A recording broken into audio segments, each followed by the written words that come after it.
In this video, you will explore how to use the Get Status Bar message keyword in Avo Assure to get the displayed message on the status bar of the SAP application and store it in a variable. Begin by adding the first test step by selecting at SAP from the element name dropdown and start transaction from the descriptive keyword dropdown.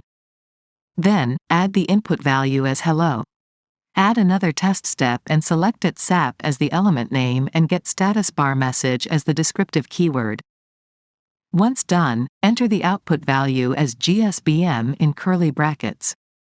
Now, add one more test step and select at generic as the element name and display variable value as the descriptive keyword. Once done, enter the input value as GSBM in curly brackets, which is same as the output value in the second test step. Save the designed test steps and debug them.